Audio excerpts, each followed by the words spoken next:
These times are strange, it's quite surreal. It's never been like this. Remember in the good old days when we could hug and kiss.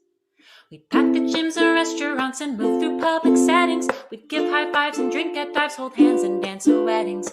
Now the days are longer, yet they're darker in a way. We're pressing pause on normalcy, just going day by day. But we can still make jokes and art, garden, dance and sing, cook, read books, try on books and learn about new things. We can talk with friends of ours and have a heart to heart, just so long as we'll stay 6 feet apart, 6 feet apart. It's the newest thing to do. Stay 6 feet apart, 6 feet apart. The distance between me and you, 6 feet apart, 6 feet apart. And when I say I'll keep you very close to my heart, it's purely metaphorical. These times are quite historical, so step aside, let's live our lives 6 feet apart.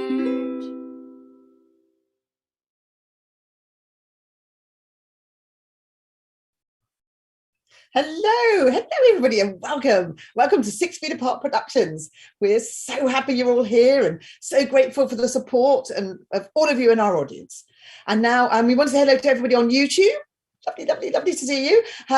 Thank you for coming, and please put comments in the chat. Tell us where you're from, what you're doing, and send some love to our storytellers. I would also like, before we start our show, to say hello to our backstage audience. So hello to everybody in our backstage. Hi. Woo! Lovely to see you all. So I'm really looking forward to the show. I'm so excited. We've got one more open mic story slam after this show, but this is our last curated show of the year. And what a year it's been. We've had, I think, 22 shows this year, including a show where everyone told stories with songs. We had our 1 year anniversary show when we had, I think, 12 storytellers on it. We produced a storytelling festival, the Flatwater Storytelling Festival, with Bill Lepp and Kim Whitecamp and Andy Offer Irwin. We did a Black Lives Matter show and donated all the money to Black Lives Matter to charities. We had a show with drag queens telling stories, which was really good fun. We had a braided story show where stories are weaved, they're personal with a traditional, and that was so popular we're going to bring it back next year. We also did shows in conjunction with other people, with Better Said Than Done, with the Storytelling Association of California. For example, we did a show from the prisons all about life without parole, and storytellers were like previously incarcerated women. And we've also produced a couple of their Stories in Living Color shows as well. So go over to Storytelling Association of California, see some of those. We've also had all our open mics, and we have our Story Slam, our Stellar Slam in February. So, and we're so honoured to have such a high caliber of storyteller on our show. We're really grateful, but really we're most grateful to you, the audience, for being there, because there's no point anybody telling a story if there's nobody to listen. Also, we've had another milestone this year, very important, lots of work. We launched our very own Patreon. So for those of you who don't know what Patreon is, it's a subscription-based membership to help support artists like storytellers and musicians and podcasters and so on like that, who traditionally don't get paid very much, unless obviously you are Coldplay or something. Sadly, we're not quite there yet. So part of our Patreons is we like to give a bit of a shout out. So we've got different tiers of our Patreon, and we've got balcony patrons. So they are Sarah Armstrong, who's in our backstage tonight, Colleen Gonzalez, I think she's here to do, Kathy Catano, David Aiken, and Roy Cook. So they've all been wonderful supporters. Now, if any of you don't know, we've made a short video to explain what Patreon is all about. So sit back, and we've got a couple of minute video just to show you.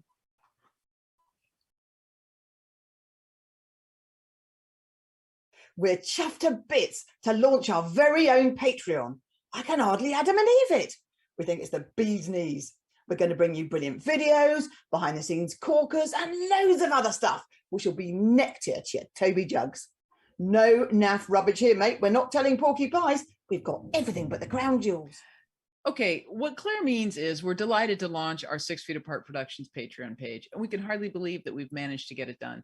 Through Patreon, you'll have access to breaking news, behind-the-scenes exclusives, swag, and most importantly, our Patreon community. We've got a private Facebook page. We're going to have a monthly Zoom get together, all with like-minded storytellers and story lovers. We started Patreon because we were fed up with being skinned. So any Arthur Ashe we get, we'll keep the bailiff from the Roger Moore. And we'll funnel some of it back into our shows down the Frog and Toad. Okay, well, tennis stars, James Bond movies, and amphibians aside, what Claire means is that storytelling is not really a very high-paying profession, as most of you know, and the money that we get from Patreon will help us improve our show, keep our show going, and more importantly, pay our well-deserved storytellers just a bit more. We're looking forward to some fun banter with you guys, perhaps a lovely cuppa and a biscuit, maybe a glass of wine or two, although we don't want to get pissed. What Claire means is we are looking forward to getting to know you, our Patreon community. We'll have a cup of coffee, a cookie, maybe a couple of glasses of wine, but we don't want to get drunk. I might be pissed right now. Who knows? We hope you take a butcher's at all our different tiers and perks. Try not to get too knackered. All right, catch you all later. Cheerio and doodaloo. So take a look at our Patreon levels. Hope you don't get too tired, but find one that works for you and join us. There's so many things that we have to offer, from private Facebook page to the opportunity to tell a story on our show. You might even be able to help us produce a show and get one of these really awesome 3D printed 6 feet apart production stage. So join us. We hope to see you there. Toodaloo. Oh, wait, I mean, goodbye. Claire's rubbing off on me.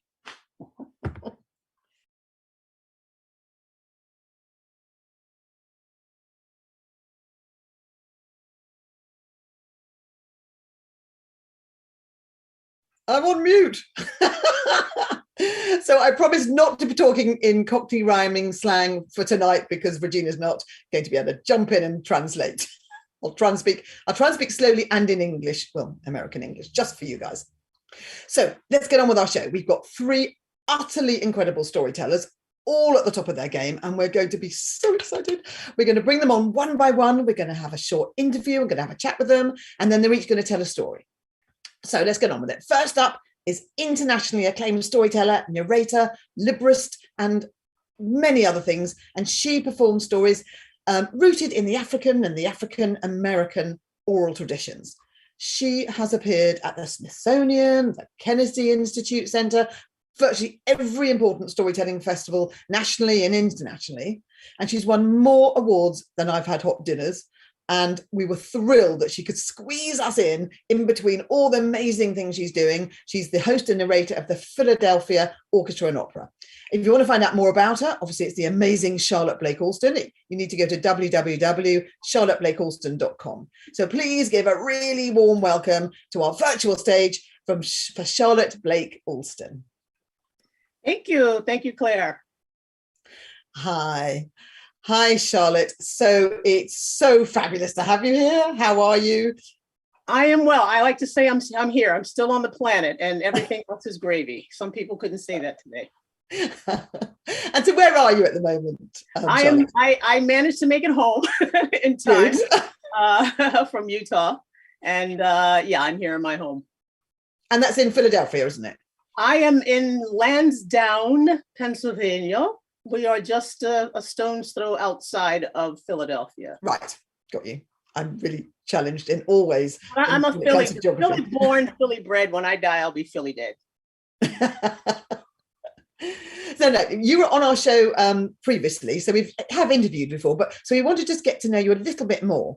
And one of the things that was really interesting for me is that you've performed at a presidential inaugural celebration, haven't you? So which president was it, and how did that come about? And well, I did not have any kind of relations with this particular president, but it was Bill Clinton's inaugural celebration in DC. And how did it come about? How did you get to be in the inauguration? I'm not sure. I think it is that at that time I was doing a lot of work. I was on an artist roster based in Silver Spring, Maryland. And it was doing a lot of performing in DC, in Northern Virginia, and in Maryland. I'd done some things at the Smithsonian Institution, in several of their museums, actually. And so what happens with those celebrations are there are things going on all over the city, and the Smithsonian is one of the venues where a lot of those events take place. So I was actually, they put me in the Museum of American History in a small amphitheater. And when I was there before, it was a show for preschool kids. But it wasn't until I arrived that I looked at the program and it had my name and it said that I would be doing stories about the civil rights movement. Well, thankfully, I had some stories in my repertoire for the civil rights movement, or my goose would have been cooked because no one told me that. But one really wonderful thing that happened was Eunice Kennedy Shriver actually bought out 2 houses. So everybody was doing maybe 20 to 30-minute sets, and then that audience would leave and go to some other event that was happening. So 2 of those houses that I had in that little theater had been bought out by the Kennedys. So I had 2 sets where I was selling to Kennedys. Wow, amazing. Wow. So talented. Right. Okay, everybody, get ready because Charlotte's going to tell us a story. So Charlotte, get back and let's listen to her story, which is, I'm going to try and pronounce it correctly, Te Kane and the Nanabolele. That's probably not very good. So Charlotte. I'll spell it for you. Thakane, Takane, and the Nanabolele. It's a story of the Basotho people in the country of Lesotho. In a long ago time, a faraway place. Am I on? Am I early? We had instructions to wait for our cues. Okay. And a long ago time in a faraway place, there lived 3 orphaned children. The oldest was named Takane. When her youngest brother inhaled his first breath of life, their mother exhaled her last, closed her eyes, did not wake up again, and joined the ancestors. Their father, who had been the chief of the village, was so heavily weighted down with grief, with sorrow, and with loss that only 2 months later, he lay down one evening, closed his eyes, did not open them up again, joined his wife in the land of the ancestors. That left Takane to take care of her brothers. And Takane became their mother and their father, not just their sister. Anything that a mother or father would do for their children, Takane did for her brothers. She had a garden that she cultivated behind their small little hut, and she made sure that there was something growing that they could have in their bellies. She would draw water from the stream and boil it in a pot over the fire so that when her brothers drank it, it did not make them sick. She worked around the village to earn money to go to the marketplace and buy additional things that they needed, but what she wanted to do most was to earn enough money to buy uniforms and supplies so her brothers could attend the village school, because they could not go without those things. Everything a mother or father would do for their children, Takane did for her brothers, until they reached that age where the men of the village take all of the boys of that age away from the village and teach them the ways of men. Yes, they learn to hunt, they learn to fish, but they also learn what it means to be a husband, what it means to be a father, what it means to have the well-being and the future of their village in their hands. They stay with the men anywhere from 5 weeks to 5 months, learning the ways of men. In the last week, they stay in what are known as loosening huts. And during that week, the mothers go to the marketplace and buy the finest fabric that they could find and begin to sew clothing for their sons to wear when they re-enter the village as men, not the clothing of boys or children, but the clothing of men. The fathers make shields for their son to bring back with them. But Takane did the same. She worked not only in her own village doing chores, but she walked to other villages miles away as well and worked to earn enough money to buy the finest fabrics that she could at the marketplace. And she began to sew clothing for her brothers to wear when they re-entered the village as men. She watched the men as they made the shields and she copied it, and she was able to make shields for both of them. She put those items into a basket, left her village, walked through the forest, up the mountain trails, came to the place where the loosening huts were, came to the one where her brothers were, knocked on the door. Her oldest brother opened the door. She said, "My brothers, I have made you loosening clothes and shields for you." Her oldest brother lifted up the clothing and looked at his sister and said, "Takane, we cannot wear these." She said, "What do you mean? I made these with my own hands, just as the other mothers and fathers did." "Yes, sister, but we are the sons of a chief. We cannot enter the village wearing clothes made from fabric in the marketplace. We must re-enter the village wearing clothing and carrying shields made from the skins of the Nanabolele. The terrible creatures who live below the dark waters. She had only heard stories about these creatures. No one had ever said that they ever laid eyes on them. They lived down below the dark waters, whatever that meant, and they had skin that shined like all the stars in the sky. She says, how do you expect me to do that? He said, if our father was alive, this is what he would do, Takane. This is how it must be. She said, I have done everything for you since our parents died. I have brought you right to the brink of manhood. It is time for you to do such things for yourself. That's just it, sister.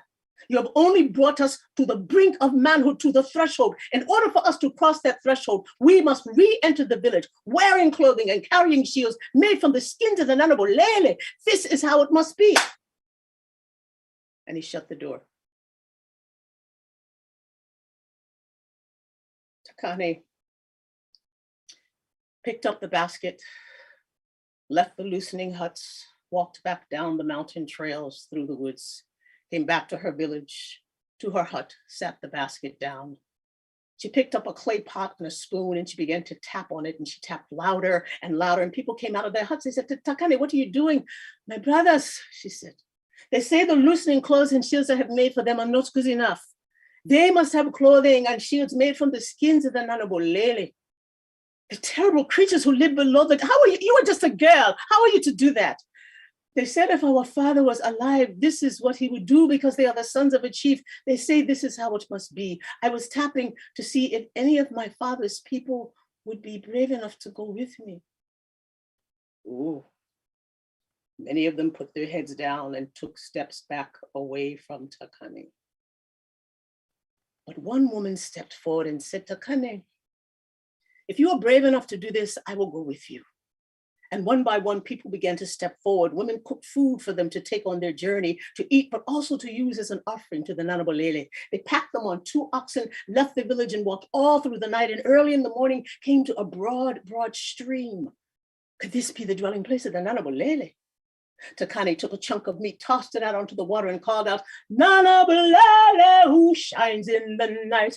They say that it is only right for my brothers to become men. They must have shields and clothes made from your shining skin. Nanabolele began to bubble and churn, and they prepared to look upon the terrible faces of the creatures when up above the surface of the water there appeared a big bullfrog.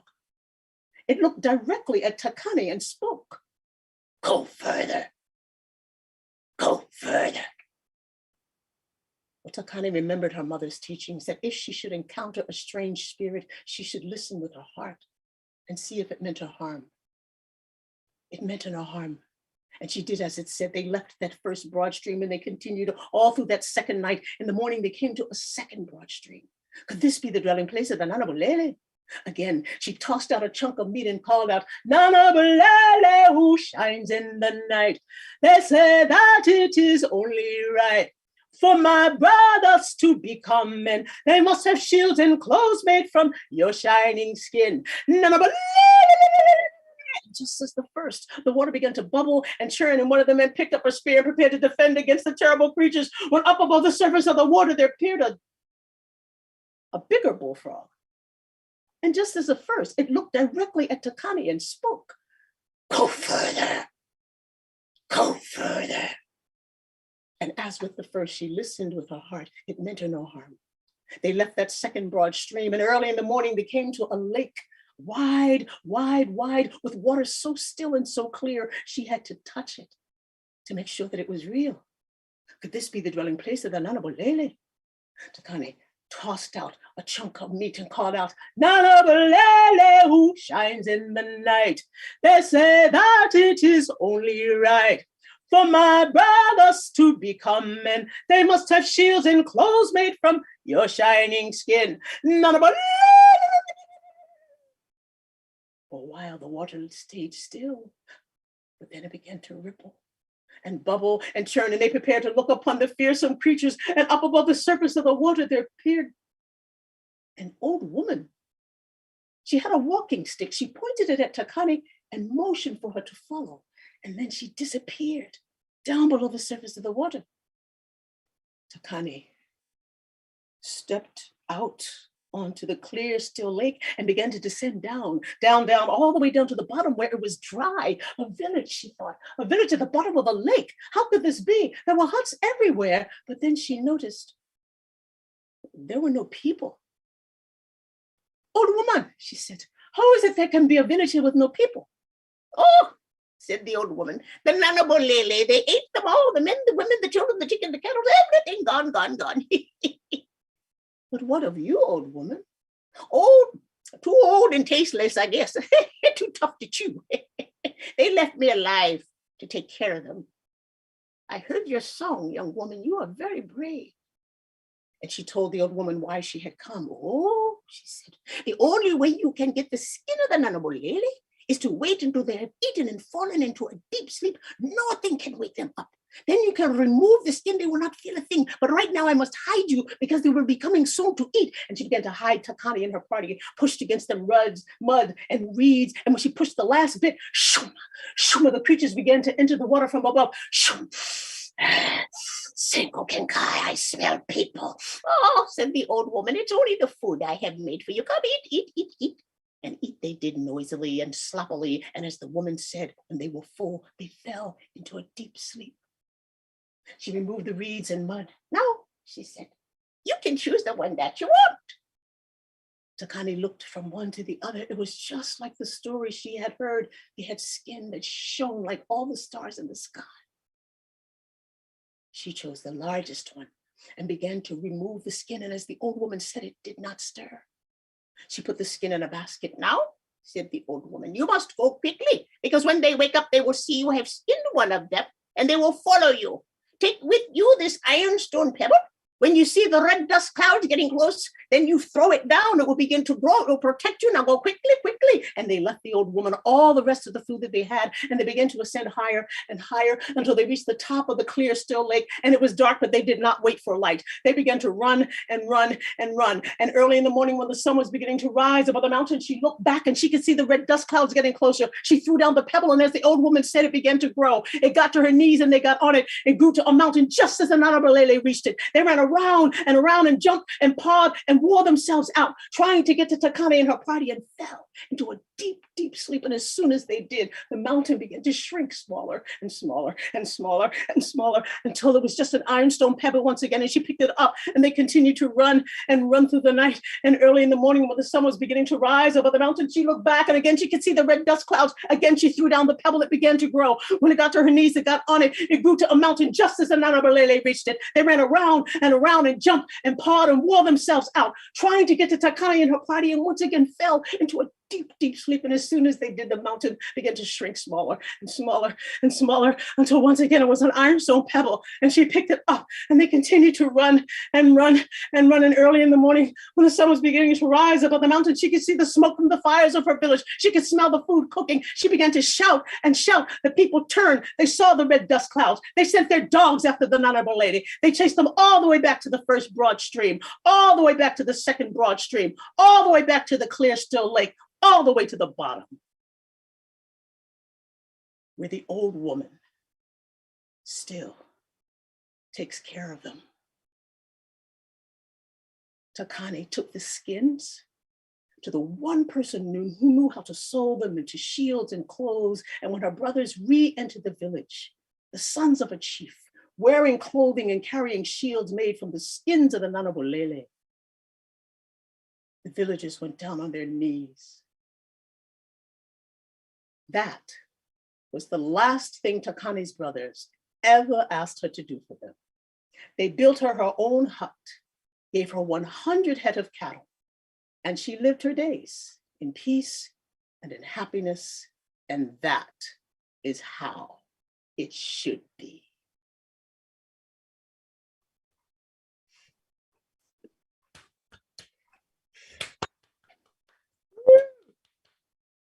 Thank you.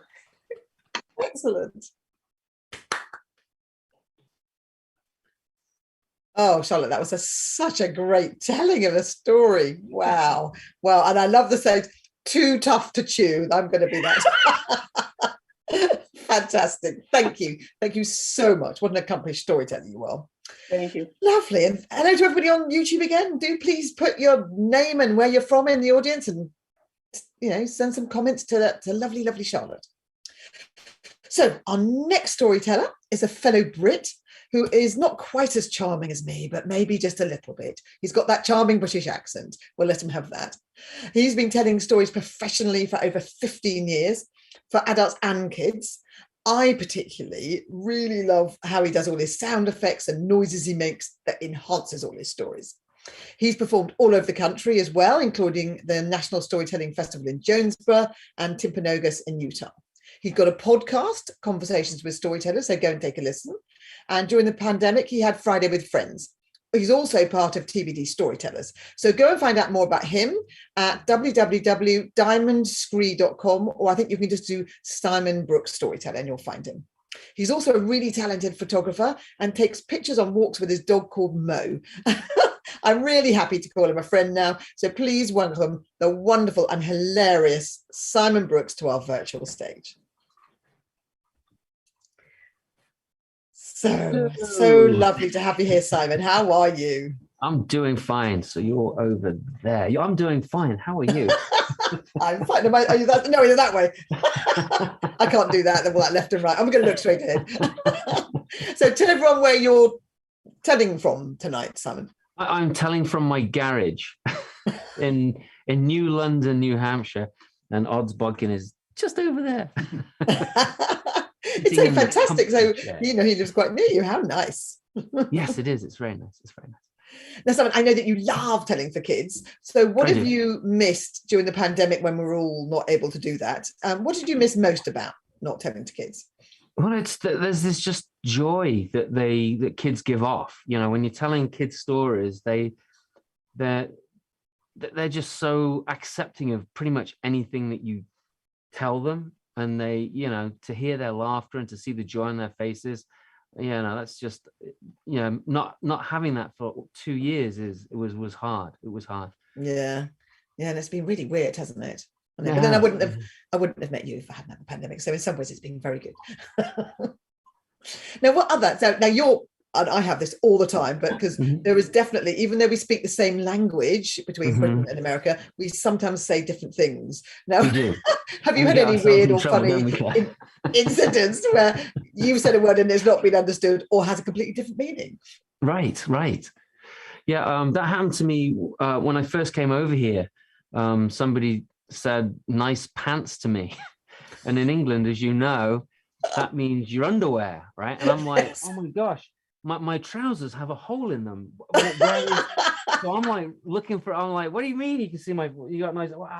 They're just like regular underwear. What are you talking about? No, not underwear, your pants. I was like, what? That's what I'm talking about. So it took me a little while to figure out what exactly they were talking about, and for them to. Unless you, of course, you're Superman and wearing your underpants on the outside. Yeah, no, I don't do that. Well, good. Glad you're being properly dressed, Simon. Right. Yes, of course you can't see me from below the chest, so you have really no idea. No, don't stand up. I won't. Because we really don't want to see your pants. No, you don't. All right, Simon, sit back, get ready. Everybody get ready to hear Simon's tale. He's going to tell us a story called The White Trout. So look forward to hearing from it.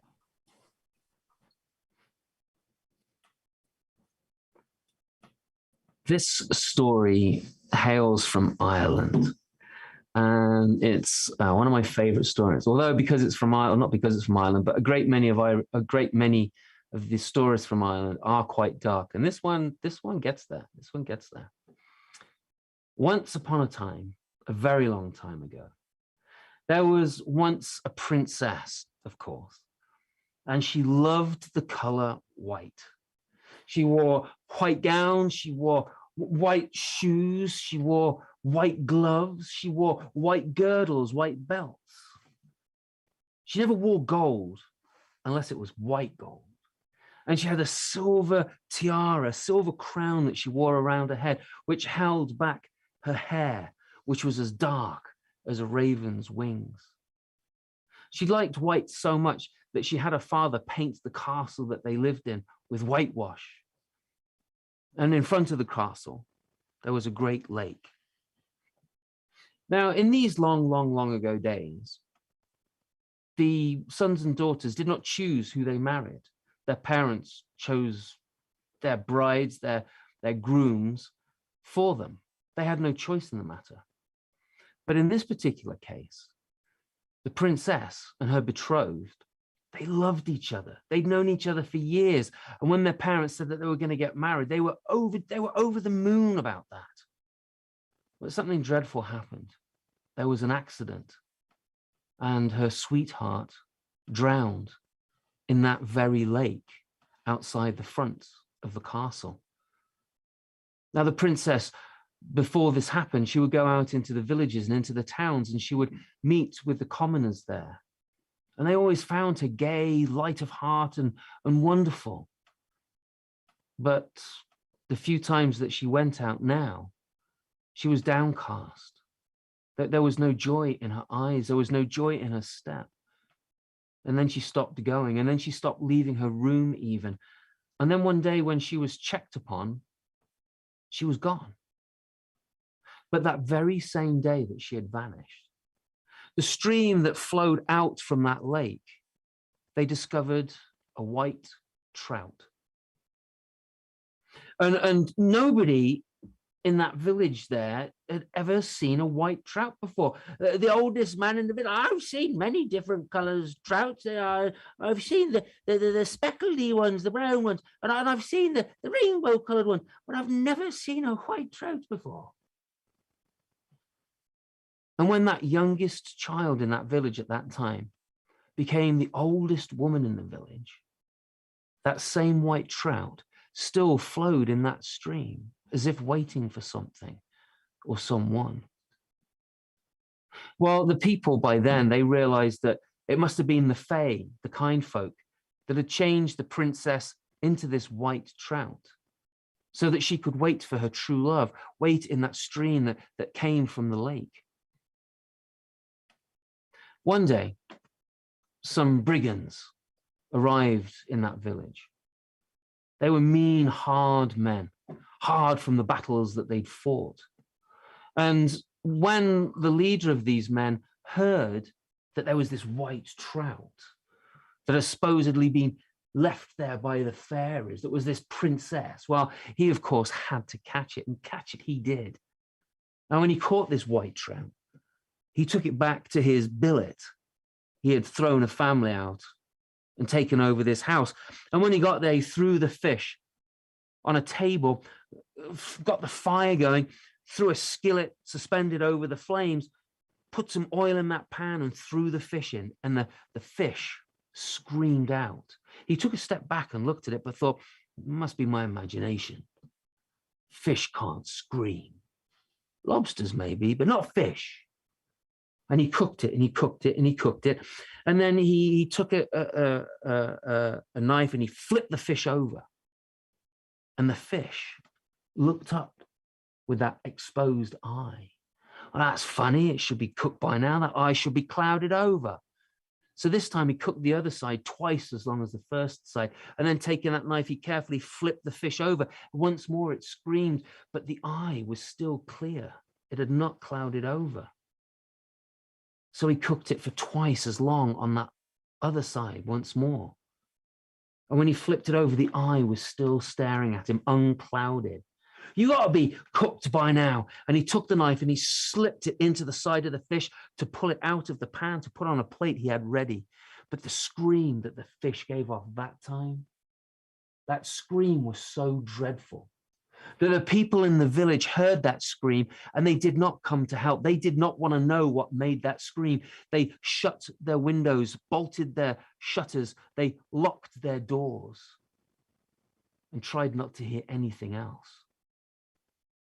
Well, in his surprise, in his almost fright, he dropped the knife and the fish fell into the flames of the fire. He just stared in the flames and he saw the fish slowly transform itself into this beautiful, elegant woman. She was bleeding on her arm. She was all dressed in white. She had a white girdle on. If there was any gold on her fingers, then it was white gold. She had a silver tiara that held back her hair as black as a raven's wings. And holding her bleeding arm, she looked at the man and said, "Why did you take me away from my task? Why did you take me away from the stream?" "What do you mean, take you away from the stream?" I took a fish away." "Well, what are you? You took me away from my duty. I was waiting for my true love," she said. "Throw me back in the stream, but you'll drown. Throw me back in the stream." And then she turned back into the fish on the floor. The man was petrified. He leant down, grabbed the fish, and ran to the stream that he'd found the fish in. And he threw the fish into the water. There was a small trail of blood that went away from it, but the fish swam up to where the water came out of the lake. Well, that man, he was not a brigand anymore. He stopped his warlike ways. He became more peaceful. In fact, he found a cave not far from that village and became a hermit. And he stayed there for the rest of his days. And they say that he prayed for the soul of the white trout, prayed that the white trout would find its true love. And they also say that if you go back to that particular village in Ireland and you find that particular stream, there is still a white trout swimming, waiting for its true love. The end.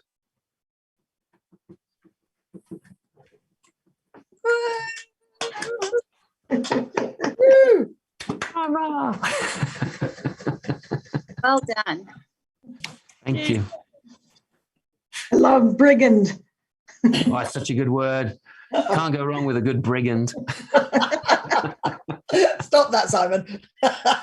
Excellent story. Thank you. I shall not be cooking fish in the same way now from now on. Well, it said that he gave up fish, but he never said why. Excellent. I just want to give a couple of shout out to a few people on YouTube. We've got Megan Hicks, Barbara Mayfield, Jane Dorfman, and Renee. Renee, I've forgotten your Gilbray or something. Sorry, I forgot your last name. God, but I'm terrible. Anyway, now, without any further ado, I want to bring on our very, very special guest. I can't tell you how excited I was when he agreed to be on our show, because he doesn't normally do these sorts of things. And that is partially, I do have to thank our lovely, lovely Simon Brooks for that. So let me introduce him. He's been called a consummate storyteller by the New York Times, no less, and a modern day Orpheus by Billboard. He's an author, he's a storyteller, he's a recording artist. He's performed twice at the White House. So there we go, Charlotte. You're going to have to get your button gear and actually have another go there. He's been off-Broadway at Lincoln Center. He's been a featured teller at the National Storytelling Festival and loads and loads of others. He plays all his instruments and is totally intuitive, and he makes you feel like you're actually there with him, which on occasion can be a little trifle scary, let me tell you. When he did his Heart Pounders, I was a bit frightened. His tales range from a 4-hour version of Homer's The Odyssey to children's musical to being featured tellers, and also telling stories about works of arts at museums. I mean, what hasn't he done? He whistles, which I personally feel is a superpower, and he has just vocal and sound effects, which are just legendary. So you can find out all the information about him at www.oddsbodkin.net, not .com. Now, for anybody who has never heard of him or never heard a story, you're in for a real treat. So please let's welcome to our virtual stage to get to know him, Odds Bodkin. Odds, hello. How are you? Thank you. Hello. It's so lovely to have you here. Oh, Claire, it's a pleasure to be here. Lovely. So now you live quite near to Simon. How far away are you? I'm 20 minutes away and 800 feet down. He lives on a high hill and I live in a valley. Oh, that's really nice. Now, Odds, you've got quite an unusual name, haven't you? So tell us how you came to have that. My last name is Bodkin, Bodkin, and I lived with my private name for most of my life. But when I decided to become a storyteller, I said, oh, since I'd heard, odds bodikins, which is an old English swear word, really, all my life, having that last name, I said, well, why not? So I'll just go by the name Odds Bodkin. Doing it Excellent. since 1982. Wonderful. It's such a great name.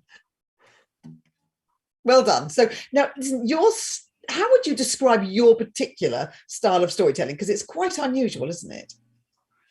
I just call it Bardic Storytelling. The ancient bards, Homer especially, plucked a lyre as he told the Iliad and the Odyssey. And so I don't have a lyre. I do have a harp, but this particular one is a 12-string guitar. And I just like making music as I tell stories. But you just make it up as you go along, don't you? Well, some of it, I've told this story, the one I'm about to tell, a great many times. So it is a little bit extemporaneous here and there, but there are themes involved with the tale. Lovely. It's very clever. Now you normally do quite sort of long form storytelling with music. So we're so happy you came on our show. So now which of your many, many instruments that you play is your favorite? This one. This is a Taylor 12-string guitar, and it's tuned in a special tuning so that it can sing for a story like The Little Shepherd. Lovely. Lovely. We can't wait to hear it. So I'm going to stop talking. I'm going to let you get settled, and we're going to bring the wonderful Odds Bodkin to our stage, and he's going to tell and sing this story called The Little Shepherd. So away you go, Odds. Thank you. Now, if there are any children in the audience, can you make this rhythm on your knees? Now, during this story, I'm going to ask you to make that rhythm, but I'm not going to tell you when, but you'll know. An old tale from Italy called The Little Shepherd.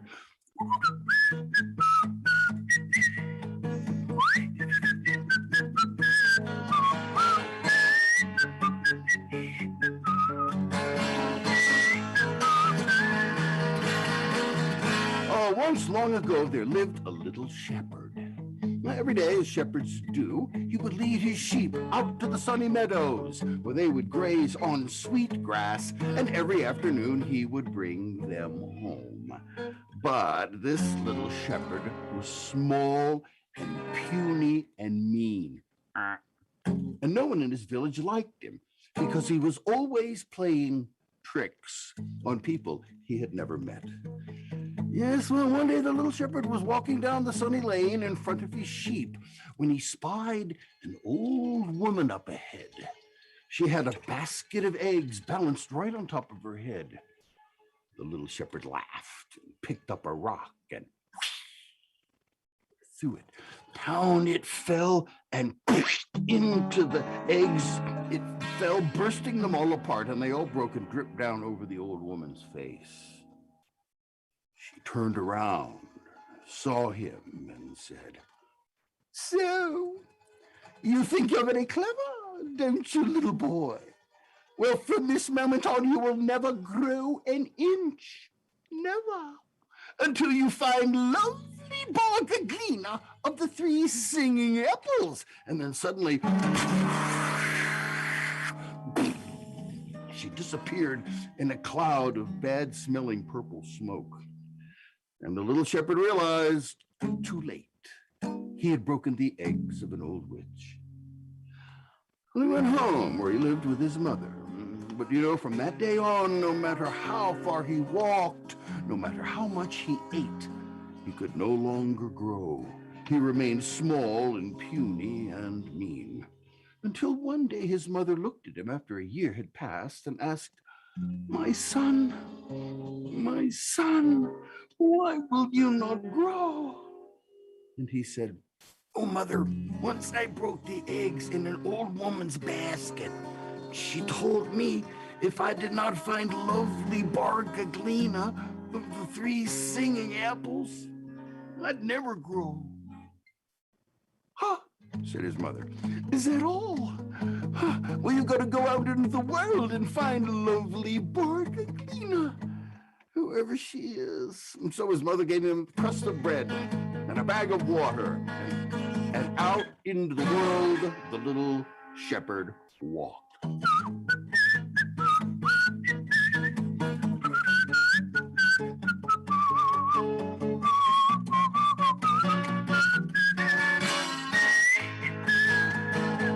And he walked for a day until his path led to a great stone bridge above a thundering river.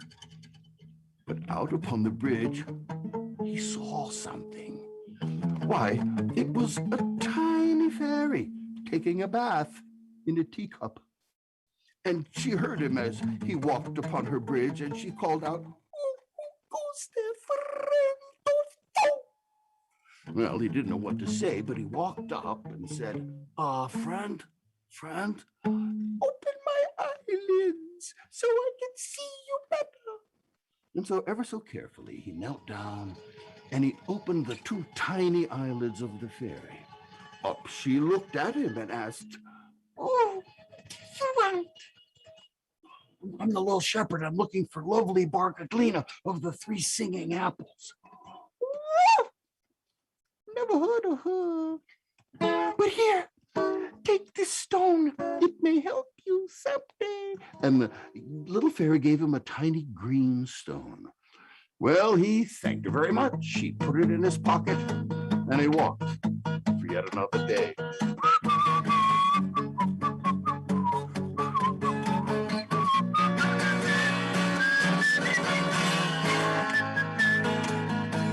Until his path led him to a second mighty bridge over yet another thundering river. And out upon this bridge, he saw another tiny fairy, but this one was taking a bath in a walnut shell. She heard him, though, as he walked upon her bridge, and she called out, "Who goes that friend?" Well, he knew what to say. He said, "Oh, friend, open my eyelids so I can see you better." And once again, ever so carefully, he knelt down and he opened the tiny fairy's eyelids. She saw him and asked, "What do you want?" "I'm a little shepherd. I'm looking for lovely Bardic, the three singing apples." "Ooh, never heard of her. But here, take this comb. It may help you someday." And the tiny fairy gave him a little comb.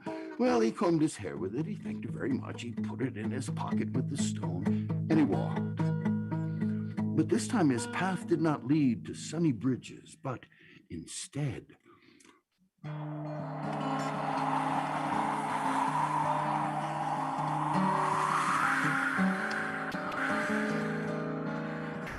into a misty forest it led.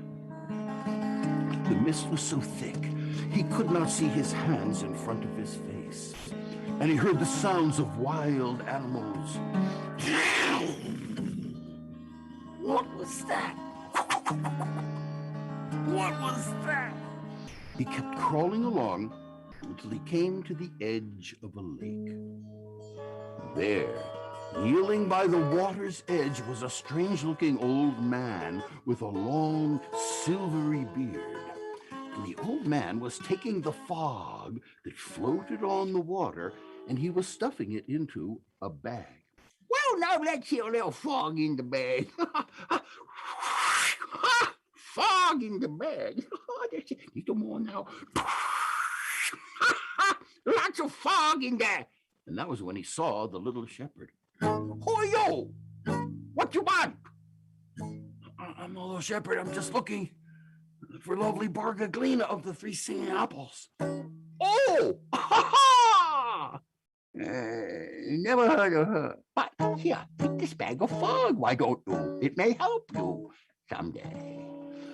And not knowing whether to be grateful or afraid, the little shepherd took the bag of fog and he ran. Until he ran out of the mist. And he saw that the misty lake tumbled down over a waterfall, deep into a green valley. Well, he followed the river along through the trees until at last, up ahead, he heard a strange noise.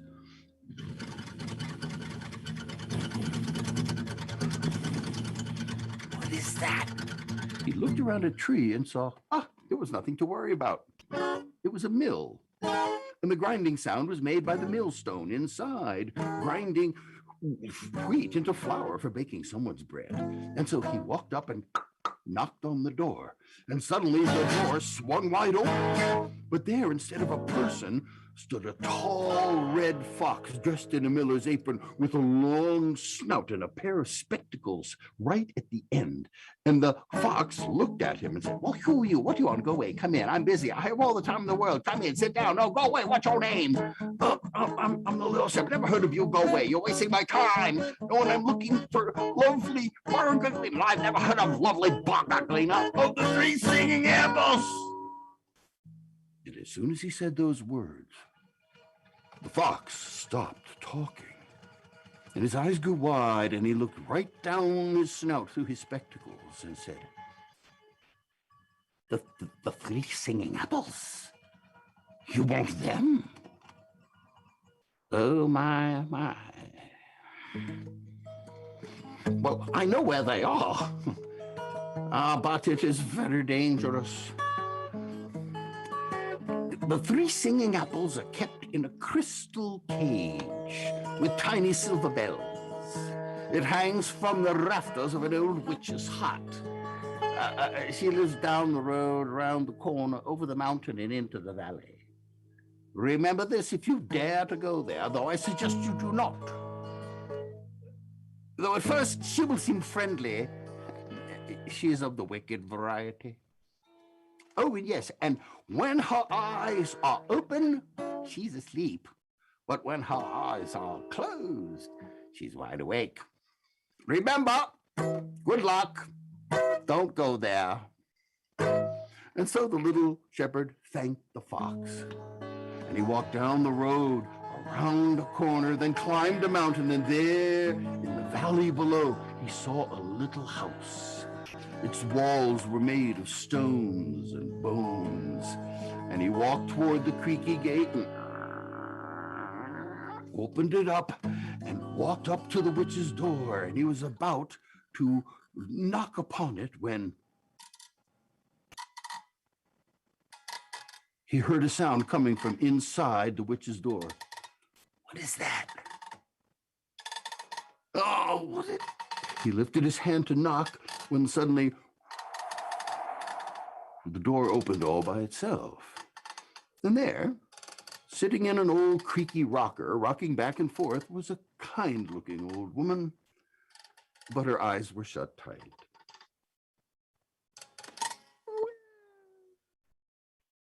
A little boy. Come in. Come in. The little shepherd walked into the witch's house. And what is your name? I'm a little shepherd. Oh, and what do you want? I don't want anything.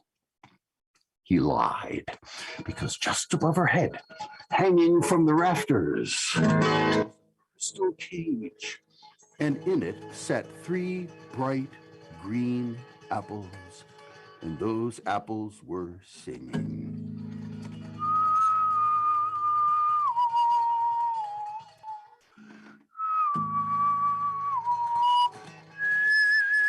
Well, if you don't want anything, you may come around behind me and pick the bugs from my head. The little shepherd had to walk around behind the old witch and bug by bug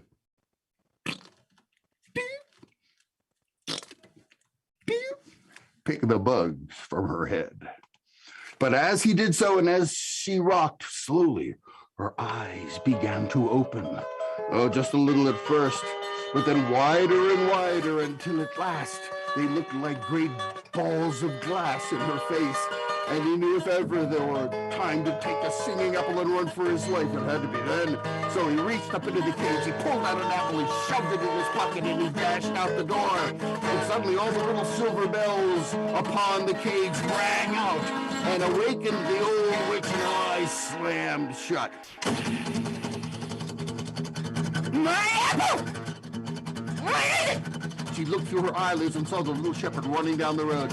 Oh, the little boy stole it! And she picked up her magic wand, pointed it down the road after him, and called out, 100 horsemen after him! And out the old witch's door galloped 100 horsemen. Oh, the little shepherd was running as fast as he could, and he looked back. Oh, no! But he could not outrun them. But then he said, wait, take this stone. It may help me someday. Well, he found a little stone in his pocket and threw it down onto the ground. And as soon as it touched the earth, the earth split open, and up rose a rock, and the rock grew taller and taller until it was a mountain that pierced the very clouds. And the 100 horsemen galloped up to it, but they could not get over it. Back in her hut, the witch saw this and said, well, 200 fresh horsemen after him. And out the old witch's door thundered 200 fresh horsemen. Oh, they went right up over the mountain and down the other side. And the little shepherd kept running, but he could not outrun them. He said, wait. Take this comb, the comb, it may help me. He found the comb in his pocket and he threw it down onto the ground. And as soon as it touched the earth, up rose a mirror, long and tall and bright. And the 200 horsemen thundered toward the mirror. But the soldier who led them all suddenly saw another army coming at him. It was just as big as his army. It was coming just as fast as he was. And he grew afraid, and he turned around, and he went the other way. And the witch called out, 300 smart horsemen after him, and don't let him get away. And 300 fresh horsemen galloped out the old witch's door. They went up over the mountain and down the other side. The mirror did not fool them. They leapt right over it, and the little shepherd could run no further and said, wait, the bag of fog. He found it and threw it, and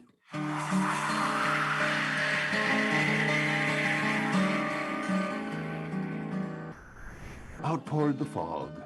So much of it, it filled the valley in an instant. And the 300 horsemen, unable to see in the thick fog, could no longer chase him. And he had escaped the witch. But he was so thirsty from all that running, he looked around for a well or a stream, someplace he might find a drink of water. But there wasn't one. But that was when he remembered. He had an apple. It was a singing apple, but it was an apple. So he pulled it from his pocket and held it. And once again, it sang.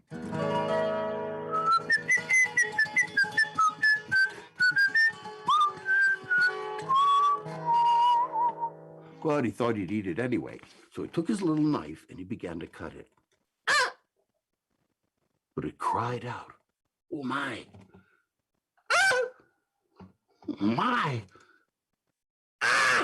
oh no. And he pulled the apple open and he looked. But all it was the halves of a green apple. There were seeds inside, but nothing else that he could see. So he ate half to quench his thirst. He put the other half in his pocket and he made his way toward home. Well, he came to the well where his mother drew their clear water from deep inside the earth. And since he hadn't met lovely Bargaglina and he had not grown, he thought he might as well eat the rest of that singing apple. But this time, as he reached into his pocket, he felt something change. And ever so carefully, he drew out what turned out to be a beautiful, tiny woman. And her gown shone like the first light of morning. And he asked, who are you? And she said, I am lovely Bodkin of the 3 singing apples. I like cake. You like cake? I like cake. Oh, I like cake. So now I will grow. You wait here. I will bring you cake from my mother's house. And overjoyed, off he ran. And he set little Bargaglina with her tiny legs dangling over the stone edge of the well. Then off he ran to bring her a piece of cake. But that was a mistake, because he didn't know walking through the wood at that very moment was a huge ogre, and he was singing to himself. He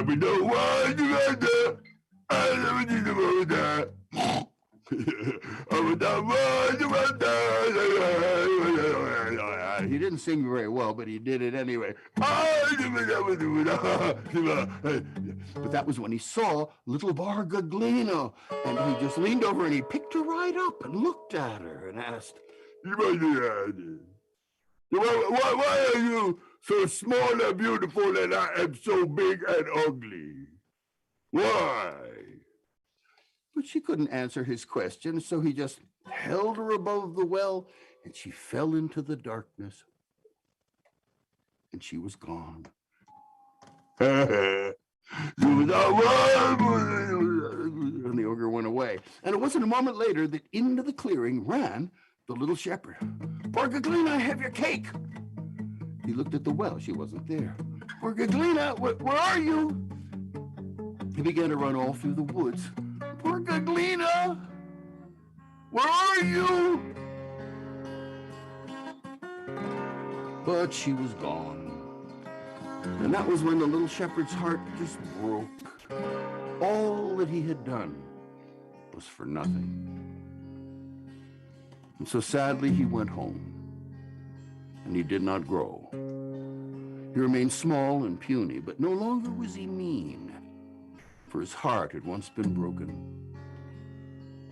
Years passed. He lived all alone every day, going to the meadows every day, coming home, until one day he went to his well, cranked up the water bucket, and there, swimming in it, was a fish. Well, at least I'll have fish for dinner. So he cooked it, and he ate it, and he threw its bones out the window into his garden. And that was when funny things began to happen once again. Why, in one night, where the bones of the fish had fallen in his garden, a mighty tree rose up in the moonlight. The leaves were so thick, the sun couldn't warm his house, so he went out with his little hatchet and he chopped it down and cut it up into firewood, put it by his fireplace. But the next day when he came home, there were meals upon his tables, and he looked and he could never cook such things, and he said, "Someone has been in my house." The third day he came home, and there upon his windowsills were vases filled with wild flowers nodding in the breezes. He had never done that. And he said, "Someone has been in my house, and I will see who it is." So that last night, before the sun rose, he hid outside of his door.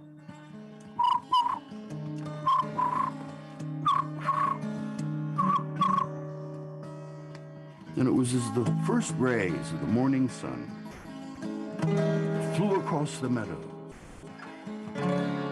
They jumped into his house and they landed upon the pile of firewood. And suddenly it began to glow, a beautiful color that he remembered from long ago, and he ran in and looked around as his house filled with light. And there, standing in the middle of all of it, was none other than lovely Bargaglina. And he said, "You! I thought I lost you. When you left me at the well, an ugly ogre dropped me in the water, but I became a fish, and I swam, and finally you caught me. But you ate me for dinner. But then I became a tree, and I wrapped my arms around you to protect you. But you cut me down. But now I can escape the firewood, and I can help you." And he asked if that meant that he might grow. And suddenly, as if in an answer, the little shepherd began to grow. And it was as if all the years he could not were just pressed into a moment's time. And then up rose Bargaglina, a kind woman.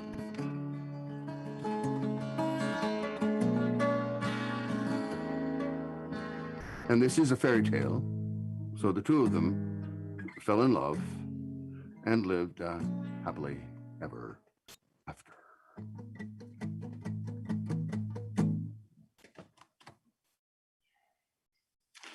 Thank you.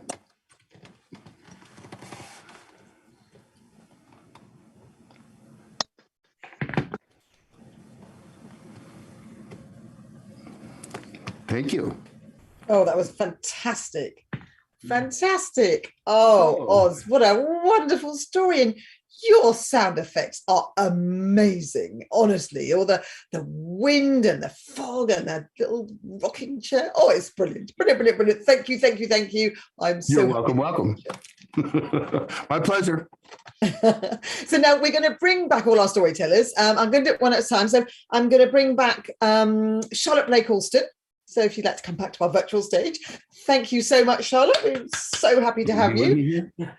Loved your story. So Charlotte, what have you got coming up that you'd like to tell us all about? It's coming up. Excuse me, I'm going to be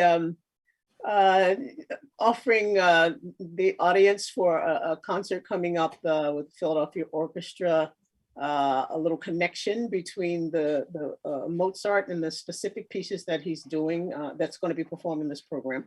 That's next week. And then after that is December, I think it's 2nd and 3rd, is the Midland Storytelling Festival in Midland, Texas. And then I have been cast as the narrator for Opera Philadelphia's production of Oedipus Rex. So that'll be coming up in January. Yeah. So busy lady, busy, busy, busy lady. Thank you so much for taking your time out of your schedule to come and tell a story in our show. Thanks for the invitation. Thank you. So I'm also going to bring back now Regina. There she is. Oh, like a little magic genie. And also Odds and Simon. Ooh, we're all here. And We are. Here we are. Lovely. Simon. Hi, Simon. How are you? Hi, how are you? I just have to gloat that I personally have actually met Simon Brooks and Claire has not. So winning. Simon is my neighbor. He wins over here. I know, right? Had I known, we could have had to invited him along for lunch. Simon, what have you got coming up? Well, actually on Saturday, I'm really excited because I'm going to be going to the Dover Children's Museum, where I'm going to be wearing my special face shield and be entertaining young children. So I'm going to be telling little kid stories, which I'm very excited about. And then at the end of the month, the last Tuesday of the month, of course, there is TBD Storytellers. And we're going to be doing a show of thank you tales or something along those lines. And that's the last Tuesday of the month. And then I've got some other things as well, but they just popped out of my mind, which I'm really looking forward to doing. I'm sure we can find the information that your mind can't recall. I'm sure is written down somewhere on the internet.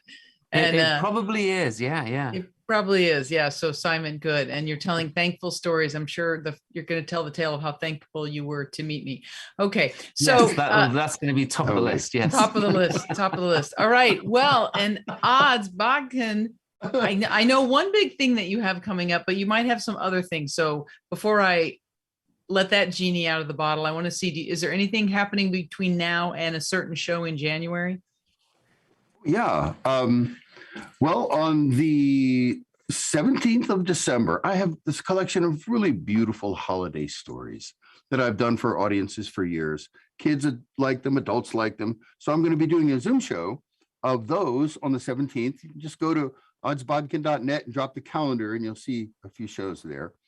And then in early January, I'm going to be doing a performance of Danica the Rose with Jasmina McNeil and Sarah Schaefer, which is an original fairy tale that I wrote.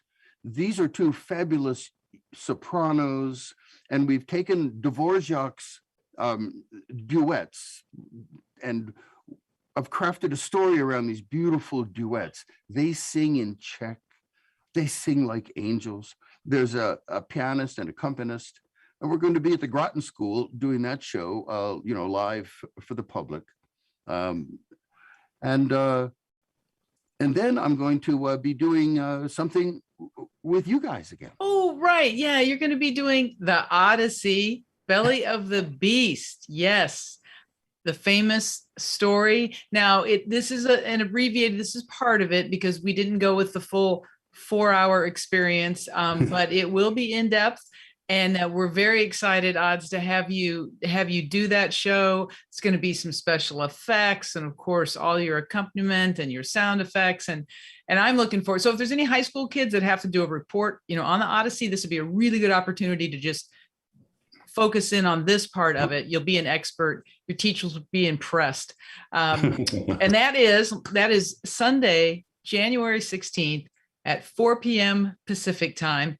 And the ticket sales are live now on Eventbrite. You can find that at sfapshows.com or on our Facebook page. We'll be getting that posted, or on oddsbodkin.net. I'm sure that he's going to have it as well. So very much looking forward to that, Odds. And anything else you want to add about that particular show? Well, I've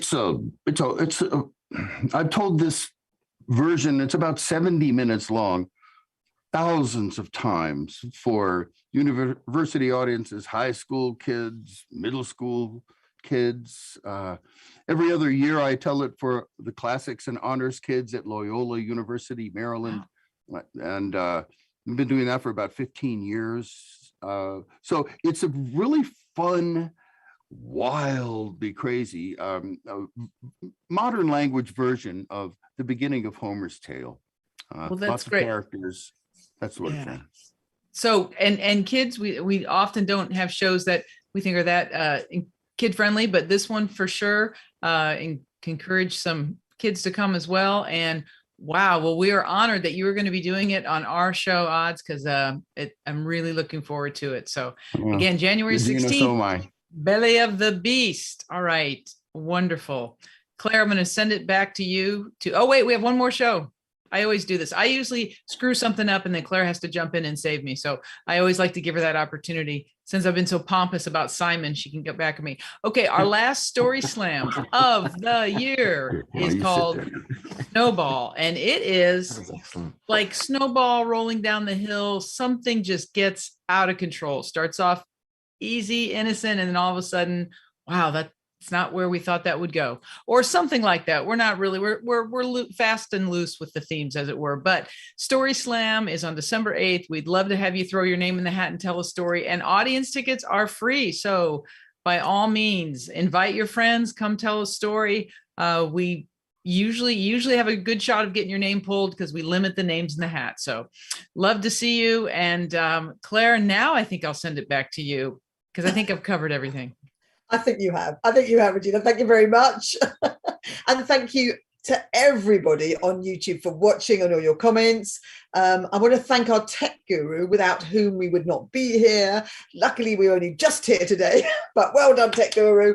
And now let's bring back everybody in our backstage audience, all our storytellers and everybody who is watching. Thank you.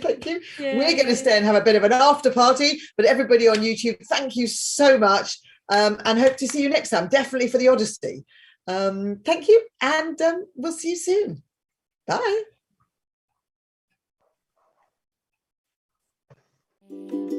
Six feet apart, 6 feet apart. It's the newest thing to do. Stay 6 feet apart, 6 feet apart. The distance between me and you. 6 feet apart, 6 feet apart. I'll keep you very close to my heart. It's purely metaphorical. These times are quite historical. So step aside, let's live our lives 6 feet apart.